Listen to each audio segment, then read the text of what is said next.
Assalamualaikum warahmatullahi wabarakatuh. Teman-teman sekalian yang dirahmati Allah, David Ben Gurion memproklamasikan berdirinya negara Israel di tanah Palestina.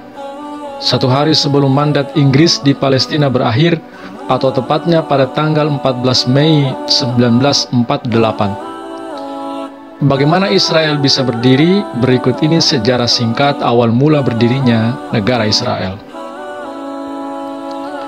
Pada masa Perang Dunia Pertama, tepatnya tanggal 2 November 1917, Menteri Luar Negeri Inggris Arthur Balfour mengeluarkan pernyataan yang dikenal sebagai Deklarasi Balfour, yaitu deklarasi yang menjanjikan orang Yahudi mendapat tanah di Palestina dan mendukung pendirian negara Yahudi di tanah Palestina. Legiun Yahudi, sekelompok batalion yang terdiri dari sukarelawan-sukarelawan Zionis, membantu Inggris menaklukkan Palestina. Usaha-usaha Inggris ini mendapat penentangan dan perlawanan keras dari masyarakat Arab, sehingga terjadilah kerusuhan Palestina tahun 1920. Kemudian pada tahun 1922, Liga Bangsa-Bangsa mempercayakan mandat atas Palestina kepada Inggris. Namun kekuasaan Inggris atas Palestina itu diwarnai kekerasan yang berujung dibentuknya Komite Investigasi Anglo-Amerika pada tahun 1946.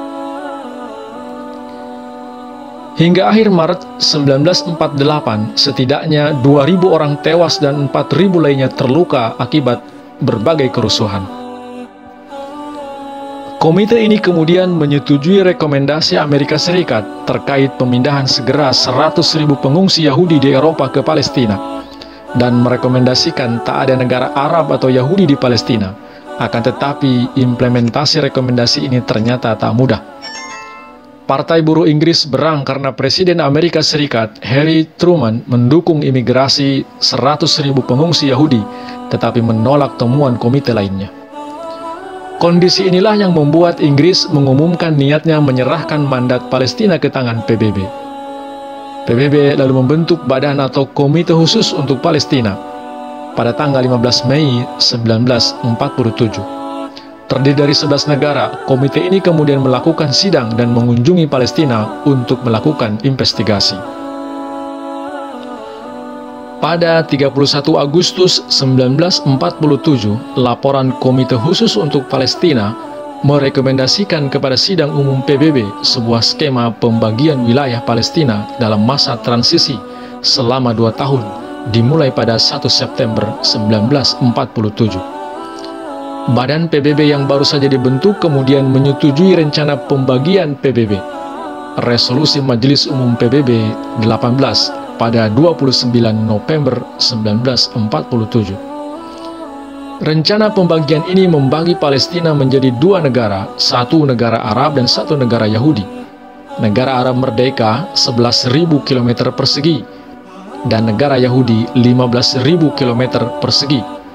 Sedangkan Yerusalem dijadikan kota internasional, Corpus Separatum, di bawah kendali PBB untuk menghindari konflik status kota tersebut. Usulan ini tidak memuaskan kelompok Yahudi maupun Arab. Bangsa Yahudi kecewa karena kehilangan Yerusalem. Namun, kelompok Yahudi moderat menerima tawaran ini dan hanya kelompok-kelompok Yahudi radikal yang menolak. Liga Arab dan Komite Tinggi Arab menolaknya dengan alasan kaum Yahudi mendapat 55% dari seluruh wilayah tanah meskipun hanya merupakan 30% dari seluruh penduduk di daerah ini. Kelompok Arab khawatir pembagian ini akan mengganggu hak-hak warga mayoritas Arab di Palestina. Inggris sendiri menerima usulan pembagian ini, tetapi enggan menerapkan di lapangan karena jelas-jelas solusi tidak diterima kedua pihak. Inggris juga tidak mau memerintah Palestina bersama PBB di masa transisi. Dalam pertemuan di Kairo, Mesir, pada November dan Desember 1947, Liga Arab mengeluarkan resolusi yang menyetujui solusi militer untuk mengakhiri masalah ini. Pada 1 Desember 1947, Komite Tinggi Arab mendeklarasikan pemogokan selama 3 hari, dan kelompok-kelompok Arab mulai menyerang target-target Yahudi. Perang pun pecah. Awalnya kaum Yahudi bersifat defensif, tetapi kemudian menjadi ofensif. Ekonomi warga Arab Palestina runtuh dan sekitar 250.000 warga Arab Palestina diusir ataupun melarikan diri.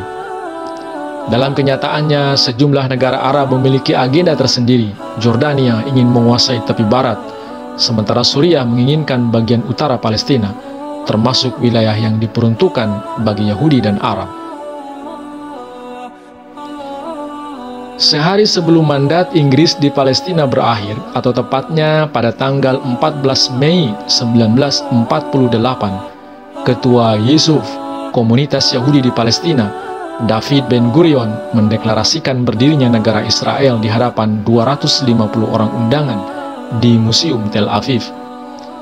Dalam deklarasi itu, Ben-Gurion sama sekali tidak menyebutkan batas-batas negara Israel yang baru berdiri. Para pendiri Israel sepakat tidak menyebutkan batas negara itu karena negara-negara Arab di sekitar Israel pasti tidak akan menyetujuinya. Sehari kemudian, gabungan 5 negara Arab, Mesir, Suriah, Yordania, Lebanon, dan Irak menyerang Israel, menimbulkan Perang Arab-Israel tahun 1948. Maroko, Sudan, Yaman, dan Arab Saudi juga membantu mengirimkan pasukan. Setelah 1 tahun pertempuran, gencatan senjata dideklarasikan dan batas wilayah sementara yang dikenal sebagai garis hijau ditentukan. Yordania kemudian menganeksasi wilayah yang dikenal sebagai tepi barat dan Yerusalem Timur, sedangkan Mesir mengontrol jalur Gaza. Selama konflik ini, sekitar 711.000 orang Arab Palestina atau 80% populasi Arab mengungsi keluar Palestina. Israel kemudian memenangkan perang ini dan mengukuhkan kemerdekaannya. Akibat perang ini pula, Israel berhasil memperluas batas wilayah negaranya melebihi batas wilayah yang ditentukan oleh rencana pembagian Palestina. Israel yang baru berdiri di tanah Palestina ini kemudian diakui dan diterima sebagai anggota PBB pada tanggal 11 Mei 1949. Sejak saat itu, Israel terus-menerus berseteru dengan negara-negara Arab tetangga, menyebabkan peperangan dan kekerasan yang berlanjut sampai saat ini. Sebelum deklarasi kemerdekaan Israel, seluruh wilayah ini dikenal dengan berbagai nama lain, termasuk Suriah Selatan, Suriah Palestina, Kerajaan Yerusalem, Provinsi Yudea, Kole Suriah, Region Kanaan, dan khususnya Palestina. Pendirian negara modern Israel berakar dari konsep tanah Israel, Erez Yisrael, sebuah konsep pusat Yudaisme sejak zaman kuno, yang juga merupakan pusat wilayah kerajaan Yehuda kuno. Benarkah klaim Israel atas tanah Palestina itu? Wa akhiru da'wana anil hamdulillahi rabbil alamin. Wassalamualaikum warahmatullahi wabarakatuh.